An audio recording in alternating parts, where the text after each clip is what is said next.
Well, after that brilliant 2-1 victory versus Exeter City, I'm very privileged to be joined here by Vernon Kay. Vernon, what's your thoughts on the game today?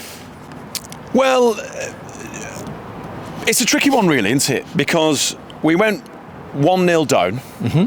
They scored, I'm going to say, a lucky goal. A little bit of confusion with our keeper. Yeah.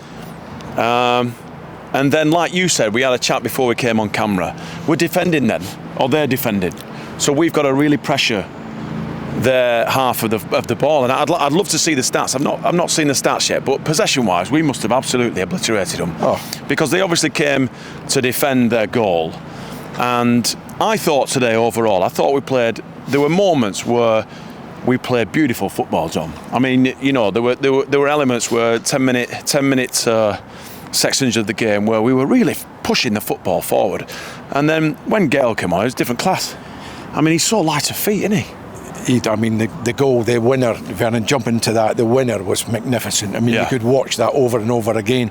The pass to him from Kyle Dempsey, the first touch from... Can I just say, I love Kyle Dempsey. He's brilliant, isn't he? Yeah, he's brilliant. I like him because he looks like an angry young man. Do you know what I mean? And I mean that in the nicest possible way. But what he brings when he comes on, he brings that ferocity, I think. He brings that attitude, he brings that demeanour of a football player who is not only going to play a nice ball through or receive a nice ball, he's also going to go and get it. He's also he feels like the kind of player that, in my opinion, I'd want that type of player in my team all the way through it. Someone with a bit of grit. You're right, he comes on, he shows passion. He does. Doesn't he? He does. He's dynamic, you know, he makes things happen. Yeah. And his pass that laid up Terry Gale for the goal was just magnificent. Yeah. And I've got to say, I think every one of the substitutes that came on made an impact in the game. Yeah, it looked like our game plan must have changed at half-time because obviously we're 1-0 down, and he's had to reorganise them, which I thought he did superbly well with the substitutions. But then the way that we kept attacking, we got our lead, which is great. But then the one thing that really infuriates me about football in general is you get that lead and then you sit back. That could have very easily been 2-2, John. Yes. Do you know what I mean? Yeah. There were moments, it's like, fellas, why all of a sudden, now that we've got a lead, why are we not still kicking on? Because we know that they can't get beyond our halfway line, so why are we now sitting back? Don't let them in. Because the coin flips, Vernon, and you're so thankful and grateful that you've actually got the lead now, and now you think, right, we can't throw this away. Well, John, you know more than anyone, complacency is the death of every sports team. Without doubt. It's the one thing that every professional athlete, be it in a team or an individual sport, golfers, darts players, ballers, crown green bowling, any sport where you're an individual, complacency will kill you. And it's like, well, I guess complacency will kill your life as well. You know, if you sit in your comfortable space and you become complacent, it's going to get you. Something will get you from it'll blindside you, and that's what really confused me. Saying, what are we doing? You know, we've gone 2-1 up. Why are they now in our half? They've not been on our half the whole game. Well, they haven't, because I mean, obviously it was a mistake that gave them their goal. Now they've got something to defend. They've got a bit of spirit about them, and now they're very hard to break down. You know, we've given them that opportunity, but I thought the boys stuck at their task. I tell you what, I thought the fans were great today as well. They stuck with the team. Yeah, it'd have been easy for them to get frustrated. All right, well, let me ask you a question, because you're here every home game and we're undefeated at home, so I'm going to ask you a question. I'm going to flip the coin, so to speak. There were a few boos at half-time. No, they were for the referee. Oh, were they really? They were for the referee, no doubt about that. No, thank that. I apologise, Wanderers fans. No, they were for the referee. Oh, thank the Lord. Because where I was sat, there were a few people saying, hang on a minute, why are we booing? No, it was for the referee. And the reason being, think back to the first half. Once they've scored their goal, the time wasting was ridiculous. Yeah, it was. And for the fourth official to show 1 minute of extra time, consequently shown 8 minutes of extra time in the second half, my thoughts were, he's added on what he missed out in the first half and added it on to the second half. He's gone into his book and had a look. He's like, oh, hang on a minute, there were 5 minutes in the first half. Yeah, you're right. Oh, thank God for that. No, the boos were not for the team. I thought the fans, as I said, stuck with the team. It would have been easy to get frustrated at times. You know, against a stubborn side like that, it is hard to break them down at times, and it is. You've just got to be patient and got to keep going. And thankfully, we've got quality players that can turn a game of football. We have, and we've got match winners. You know, it just shows the strength and depth we've got this season. It was evident today, John, that we like playing it down the wings. Yes, we like playing it down the outside. And that's been a big bonus for us this year, Vernon, because when I think back, just about every era that's been successful at this football club has played with wingers, played with wide men that have made a difference. And it's not only that, I think it's the expectancy, it's what people want to see as well. Do you think that our pitch, though, welcomes that?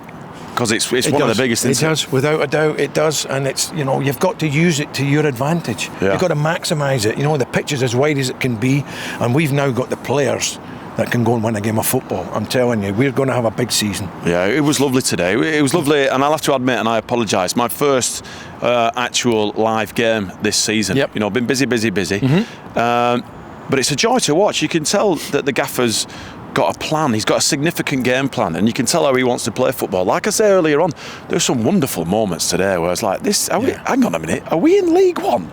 Do you know, the fans have responded because, we've been crying out for a while, to be honest with you, to get wide players on the pitch and to play with that style going forward, that quick one-touch, two-touch football and really getting forward, creating chances for your front men. And we're seeing that this season. And the fans are on the edge of their seats. There's a vibrancy about the place. You can feel the difference. And the town, it's starting to take effect, and you can... Well, I've always said that.